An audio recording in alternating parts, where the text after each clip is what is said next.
Today I'm going to show you how to make a stickerless practice cube. They make practice cubes that you can buy, but they're usually about $10, and you'd only be able to practice one step on them, so they're not very versatile if you're just learning or would like to practice different steps. And also the turning on those is not always the best quality, but practice cubes can be very useful for beginner and intermediate solves alike. So I'm going to show you how to make one today. You're going to need 2 cubes that are identical, except for one is a stickerless version and one is a black version. I'm using the YJ Yulong V2. I don't particularly like YJ cubes, but it's a good budget cube. It's magnetic, and I would have gotten the Moyo RS3M, except this one comes in a black stickered version and the RS3M does not, and that's important. If you prefer stickered cubes, if you're one of the very few, then you could just get 2 stickered cubes and do the same thing that I'm about to show you. But most people enjoy stickerless cubes these days, so that's what I'm going to show you in this video. Essentially, we're going to be removing all the stickers from this one and swapping pieces, so this will essentially be a black forest cube, and we can put in the colored pieces of our choice. So it's very important that the hardware of both cubes is exactly the same, that way all the pieces fit correctly. And I've already checked and determined that like everything is the same between these 2 cubes. So let's just get right into it.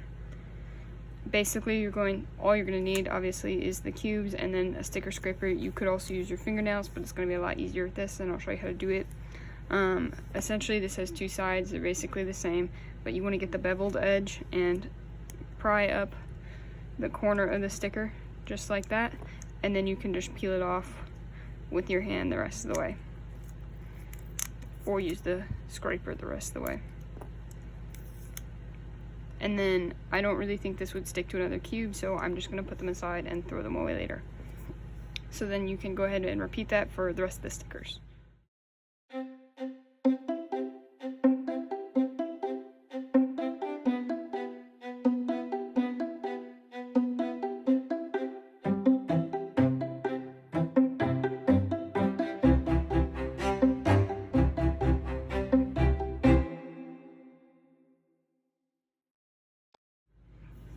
Okay, so after you've removed all the stickers from the cube, you may have a little bit of sticker residue. I have some. Personally, it doesn't bother me very much, and I know it will wear off with use. If it does bother you, or if you have a lot, then you can use some rubbing alcohol on a Q-tip, and that will help get rid of it. Basically, the last step is just to change around the pieces. There are a whole bunch of different combinations you can do to make this a practice cube. For example, if you just wanted it to be only cross, you could replace all these pieces with black, and everything else would be colored. OLL and PLO would only be the top, and because these are split design pieces, which means you could pry them apart like this, you could have literally just the top as the yellow, and everything else black for OLL, and just the sides as colored, and everything else black for PLO. You could do cross plus first pair, you could do all 4 pairs. There's really so much that you could do. You could do last pair plus the top.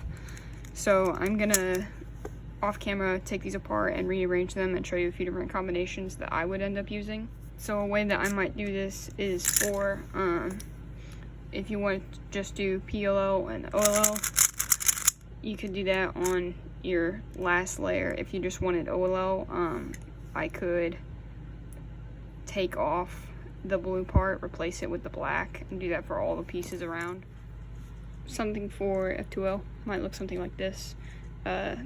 You could also, because this will have the cross and all 4 pairs, if you're teaching someone LBO,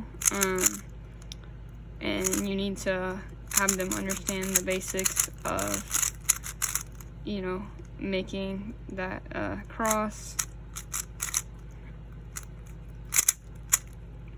and then inserting all these pieces one by one.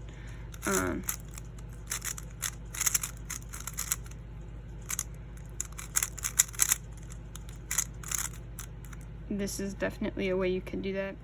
You could also have your cross and first pair.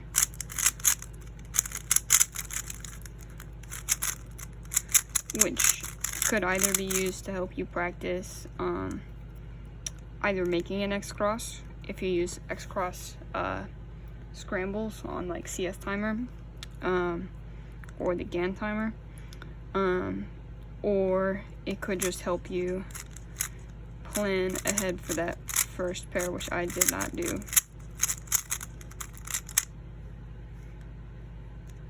And this is good because a lot of times you scramble yellow and green or white and green, and then this will end up in the back. And then probably the most basic thing you could do on this cube is to just do only the cross, which is probably where I'll start out using this as a practice cube, because I really need to practice it.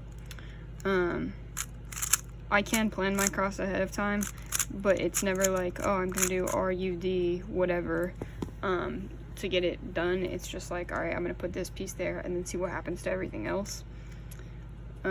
So basically that's it. That's how you make a practice cube, and it can be used for a lot of different things. The reason why, again, I would choose doing this over just buying the individual practice cubes is because it's more versatile.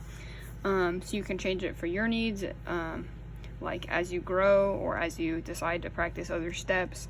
And if you really do enjoy the idea of practice cubes and use it a lot, it is much less expensive and a better investment than just getting one of those practice special cubes, because I mean those are like $9.99 a piece, and then so if like your base cube is $9.99 and you only get 2 and you can swap them around, so you don't have to get 6 different practice cubes. It's like a third of the price, literally. If you have questions, leave them in the comments below, and I'll see you next time.